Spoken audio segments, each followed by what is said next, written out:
Sanctus, Sanctus, Sanctus Dominus Deus Sabaoth. Bapak, Ibu, dan saudara-saudariku yang terkasih dalam Tuhan kita Yesus Kristus, salam sejahtera untuk kita semua. Berkat Allah yang Maha Kuasa senantiasa menyertai kita. Marilah kita mendengarkan dan merenungkan bacaan-bacaan kitab suci hari Rabu tanggal 18 Juni tahun 2025. Dalam nama Bapa dan Putra dan Roh Kudus. Amin. Bacaan pertama dari surat kedua Rasul Paulus kepada jemaat di Korintus, bab 9 ayat 6 sampai 11.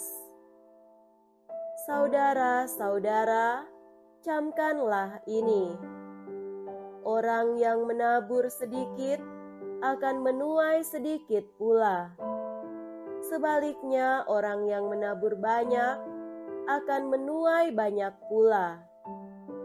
Hendaklah masing-masing memberi menurut kerelaan hatinya, jangan dengan rasa sedih atau terpaksa.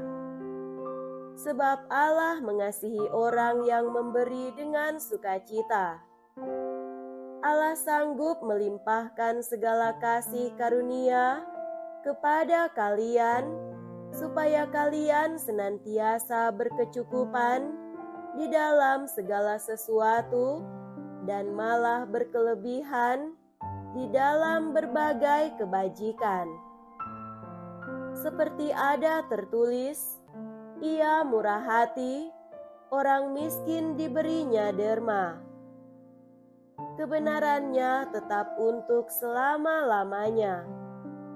Dia yang menyediakan benih bagi penabur dan roti untuk dimakan, Dia juga yang akan menyediakan benih bagi kalian serta melipat gandakannya dan menumbuhkan buah kebenaranmu. Kalian akan diperkaya dalam segala macam kemurahan hati yang membangkitkan syukur kepada Allah oleh karena kami. Demikianlah sabda Tuhan. Syukur kepada Allah. Semoga Tuhan beserta kita sekarang dan selama-lamanya. Inilah Injil suci menurut Santo Matius. Dimuliakanlah Tuhan. Injil Matius bab 6 ayat 1 sampai 6 dilanjutkan dengan ayat 16 sampai 18. Dalam khotbah di bukit, Yesus bersabda, "Hati-hatilah, jangan sampai melakukan kewajiban agamamu di depan orang supaya dilihat. Sebab jika demikian, kalian takkan memperoleh upah dari Bapamu yang di surga. Jadi, apabila engkau memberi sedekah, janganlah engkau mencanangkan hal itu seperti yang dilakukan orang-orang munafik di rumah-rumah ibadat dan di lorong-lorong, supaya dipuji orang. Aku berkata kepadamu, mereka sudah mendapat upahnya. Tetapi jika engkau memberi sedekah, janganlah tangan kirimu tahu apa yang diperbuat tangan kananmu. Hendaklah sedekahmu itu diberikan dengan tersembunyi.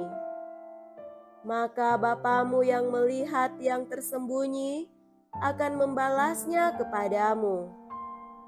Dan apabila kalian berdoa, janganlah berdoa seperti orang munafik. Mereka suka mengucapkan doanya dengan berdiri dalam rumah-rumah ibadat dan tikungan-tikungan jalan raya, supaya mereka dilihat orang. Aku berkata kepadamu, mereka sudah mendapat upahnya. Tetapi, jikalau engkau berdoa, masuklah ke dalam kamarmu, tutuplah pintu, dan berdoalah kepada Bapamu yang ada di tempat tersembunyi. Maka Bapamu yang melihat yang tersembunyi akan membalasnya kepadamu.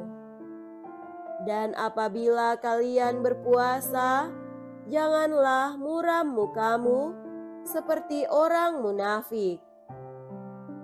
Mereka mengubah air mukanya supaya orang melihat bahwa mereka sedang berpuasa. Aku berkata kepadamu, sesungguhnya mereka sudah mendapat upahnya.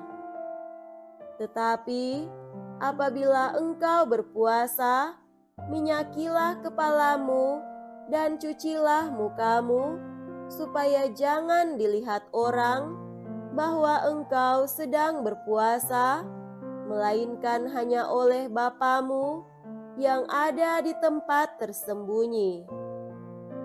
Maka Bapamu yang melihat yang tersembunyi akan membalasnya kepadamu.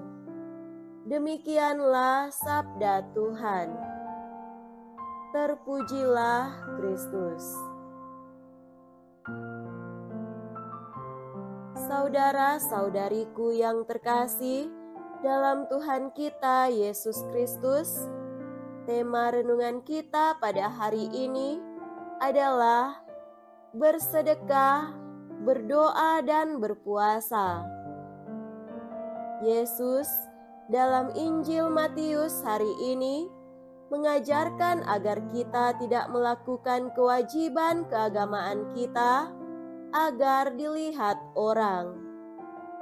Ada 3 hal pokok dalam kewajiban keagamaan yang disebutkan dalam Injil Matius hari ini yang harus dihayati dengan benar, yaitu bersedekah, berdoa, dan berpuasa. Ketiganya akan kehilangan maknanya ketika dilaksanakan dengan motivasi yang tidak terarah pada Allah, tapi pada pemuasan diri. Sebuah ungkapan mengatakan, kita terkadang dalam hidup sibuk mengejar pemuasan diri yang kita idam-idamkan dan seolah-olah sedang membatasi Tuhan dan kuasa-Nya dengan pengharapan-pengharapan kita yang terbatas. Kita malah memperlakukan kepuasan sebagai jalan menuju ketenangan, tapi ujungnya justru bukan tenang, malah melukai diri. Kita lupa walau kita punya asa atau harapan, tapi Allah lah yang punya kuasa. Bersedekah, berdoa, dan berpuasa tidak boleh untuk kepuasan diri dan pengharapan-pengharapan kita. Itu semua harus diletakkan dalam rencana dan harapan-harapan Tuhan sendiri. Jika tidak, maka akan sia-sialah semua usaha kita, karena dengan sendirinya itu semua menjadi terbatas. Saudara-saudariku terkasih, mari membuka mata batin kita agar sanggup melihat kuasa Allah dalam tindakan sederhana yang bisa kita buat dalam sedekah, dalam doa, dan dalam puasa kita, agar kita pun boleh sampai pada kelimpahan berkat yang Tuhan sediakan untuk kita sekalian. Berilah kesempatan pada diri untuk kembali berkomunikasi dengan Sang Penguasa kehidupan agar kita tidak lagi berpura-pura dalam segala tindakan kita. Semoga demikian. Amin. Dalam nama Bapa dan Putra dan Roh Kudus. Amin.